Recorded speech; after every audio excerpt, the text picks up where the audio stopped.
Jadi jangan berhenti berguru. Karena orang kalau berhenti berguru muncul kesombongan dalam dirinya. Jadi berguru itu adalah cara efektif menghancurkan ego. Jadi itulah thariqah paling cepat, asra'ut turuq li izalatil kibr. Kalau versi thariqat sufi kan zikir dulu sekian hari, 40 hari seperti di hadis Abu Nuaim biar bersih kalbunya. Tapi kalau antum berguru bentar aja, ketemu guru bentar aja, kita kemudian memahami, menikmati dalil yang dia sebutkan, menikmati kalam-kalam dia, itu udah hancur itu satu kesombongan. Tinggal nanti dengerin lagi si fulan, hancurkan lagi satu kesombongan. Mau denger aja, ya. Kalam saya begini tidak akan membuat orang ikut saya, tidak akan membuat orang dapat hidayah. Kalam ini hanya memperkuat diri kita, memperkuat antum yang asal sunnahnya sama dengan saya. Kalau ada di luar yang sedang mencari, mudah-mudahan tercerahkan. Jika tidak, kita juga tidak ngoyo kepada Allah, ya. Maka kita tidak juga ngamuk-ngamuk orang beda dengan kita, ya. Jadi itu aja. Mau jadi ahli ruqyah, ikhlas, bersadat berguru, dan jangan berhenti berguru, ya. Dan jangan ngomong hal yang gak dilihat, jangan pakai zon. Dan saya takut-takutin dikit ya, antum kalau meruqyah orang kesurupan, hati-hati, karena jin setan itu bisa pindah lewat sentuhan, lewat pandangan.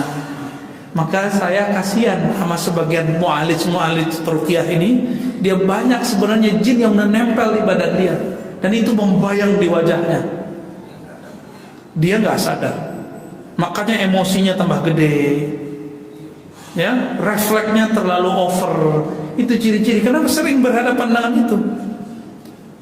Dan itu obatnya cuma satu, teman-teman. Nah, ini tips untuk ahli ruqyah: banyakin sholawat, rindukan Rasulullah. Nanti netral itu emosi antum, itu nanti mulai, ya, suka nyalah-nyalahin orang, suka merasa paling hebat, nanti redup sendiri. Kalau saya sudah nggak praktek lagi, ya, takut dibilang TKS. Ya, ikhlas itu ternyata ada asbabnya.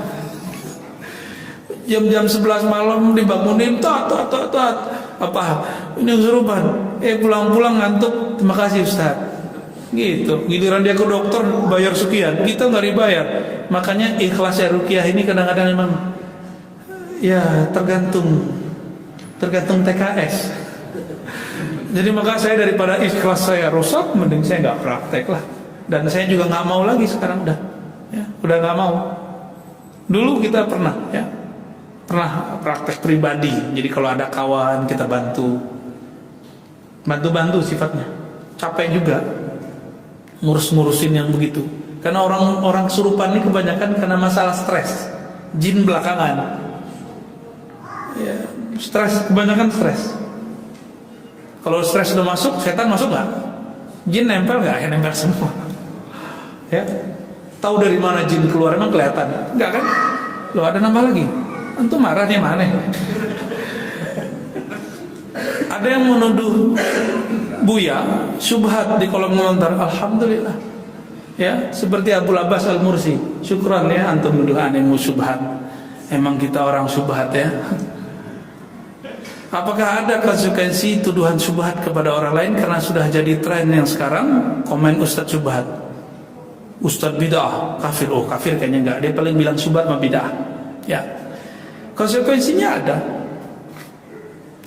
Dulu Allah yarham Syekhuna Ali Mustafa Yaqub mengatakan, beliau kan murid Syekh bin Bas, murid Imam Wahabi. Enggak ada tuh ngomong-ngomong syubhat-syubhat. Ya.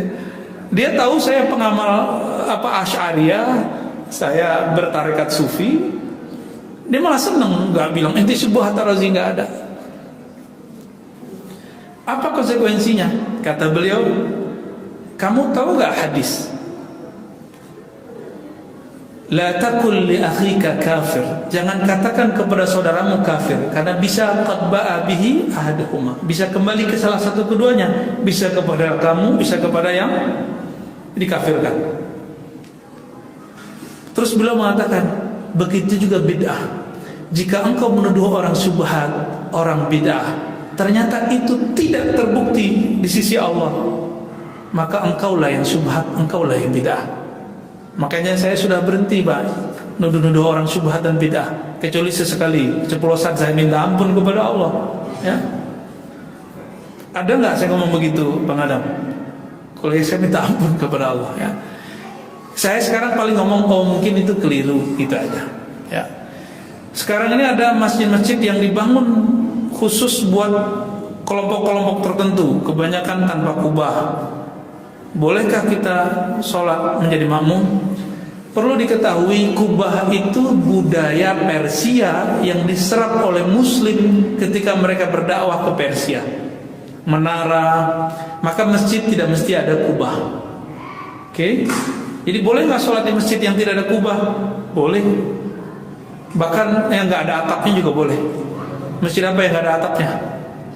Dulu Masjidil Haram nggak ada atapnya, baru sekarang aja. Dibuat kelompok tertentu, niatnya apa buat masjid? Mau nyaingin masjid A, namanya masjid dirar. Jadi masjid yang gunanya untuk menyaingi masjid, itu namanya masjid dirar. Masjid yang ingin mudarat, memecah belah umat, itu masjidnya orang munafikin.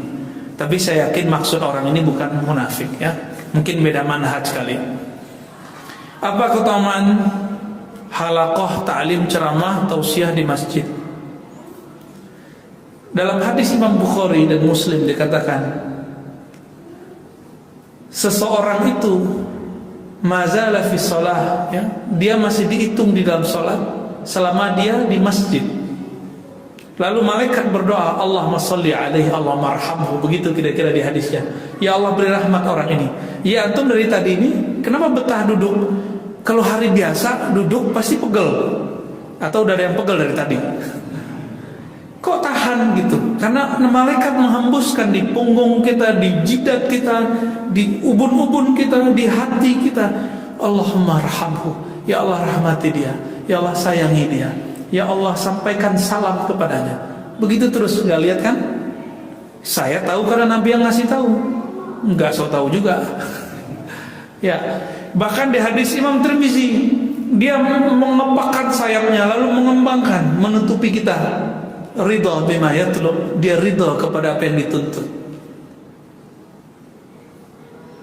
Kira-kira begitu. Nah, kita berharap semoga Allah menjadikan majelis ini majelis yang sah. Menurut Buya, apakah trilogi tauhid dapat kita gunakan dan aman dalam memahami akidah? Aman gak? Kalau niatnya membuat perbandingan, boleh. Boleh-boleh aja tuh. Tapi kalau dijadikan sebagai bahan, trilogi tauhid ini gak akan pernah nyatu dengan sifat 20. Ini antum harus garis bawahi. Kenapa?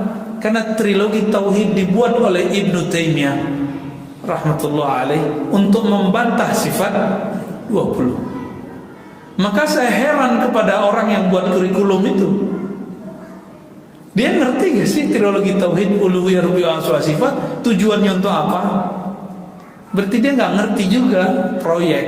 Buku-buku itu kan buku proyek. Mending kita belajar dulu di MDA, Allah wujud kidam bako. Masih ingat nggak dulu? Itu mau dibid'ahin semua Pak oleh orang yang belajar uluhiyah, rububiyah, asma sifat 3 tauhid. Antum mau diem? Akidah guru-guru kita dulu mau disesatkan mereka, antum mau diem? Dosa hukumnya. Diamnya orang yang sudah tahu itu sama dengan setan bisu. Makanya saya mengimbau, ayo kita ngaji sifat 20 lagi. Kan di sini banyak, ada Habib Syakir, ada Kiai Rahmat Afifi, itu jago-jago semua. Buka, minta Pak Kiai, Beb, tolong ajarin kami dong sifat 20 yang tepat tuh gimana gitu. Nanti mereka ajarkan.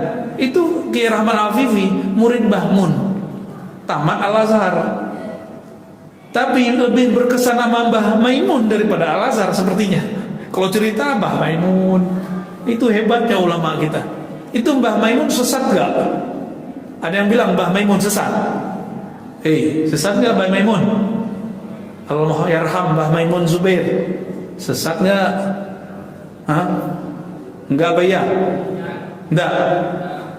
Kalau ada yang bilang sesat karena dia pakai sifat 20, antum diem enggak? Atau kita harus bergerak? Harus bergerak Pak, kita enggak boleh kita diam. Ya ini kalau udah jadi laskar Ahlus Sunnah begini ntar nih, bakar-bakar dah nih, bakar semangat maksudnya. Allahumma sholli ala Muhammad. Pakai napas tuh bersannya. Baik teman-teman yang melakukan Allah, kesimpulannya sederhana. Orang yang mencari hidayah pasti Allah bimbing, meskipun dia terjebak pada kesalahan. Nanti Allah sendiri yang jemput. Orang yang mencari kebenaran, dia tidak awalnya mungkin merasa paling benar, tapi kalau dia terus mencari, maka saya sarankan antum para pemburu hidayah, pencari kebenaran, setiap ikut satu kelompok, ikut satu manhaj, pertanyakan dalam hati, apakah ini benar ya Allah? Maka tanya terus dalam salatnya, ya Allah, jika ini benar istiqomahkan aku, jika tidak ihdinas siratal mustaqim. Itu doa saya dulu sampai hari ini, ketika terjebak masuk ini masuk itu, berharap Allah menjemput kita di tengah belantara hidayah-hidayah palsu.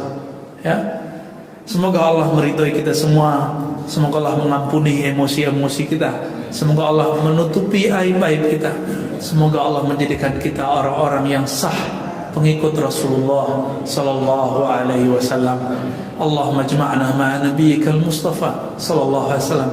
Ya Allah, amal kami sedikit, tapi kami berharap pertemukan kami dengan Nabi Engkau, kekasih Engkau di sorga nanti. Allahumma rzuq ru'yata nabiyyik. Ya Allah, Nabimu mengabarkan bahwa para sahabat, para orang-orang yang beriman akan memandang wajahmu nanti di surga. Jadikan kami bagian dari mereka. Jadikan kami bagian orang yang mampu melihat keindahan wajahmu, keindahan wajah Rasulullah sallallahu alaihi wasallam. Ya Allah, Engkau maha tahu kebusukan hati kami, Engkau maha tahu keburukan jiwa kami. Perbaiki kalbu kami ya Allah. Engkau maha tahu berubahnya kalbu kami. Ya muqallibal qulub, tetapkan kalbu kami dalam hidayah bersama. Ya muqallibal qulub, ya musarrifal qulub, sabbit qulubana ala dinika wa ta'atik. Allahumma akhtim lana bihusnil khatimah. Ya Allah biha, ya Allah biha, ya Allah bihusnil khatimah. Ya Allah, terakhir kami minta, tolong tutup hayat kami dengan husnul khatimah, menyebut namamu, menyebut nama Rasulmu, la ilaha illallah Muhammadur Rasulullah. Rabbana atina fid dunya hasanah wa fil akhirati hasanah wa qina adzabannar. Walhamdulillahi rabbil alamin. Subhanakallahumma wa bihamdika asyhadu an la ilaha illa anta astaghfiruka wa atubu ilaik. Assalamualaikum warahmatullahi wabarakatuh.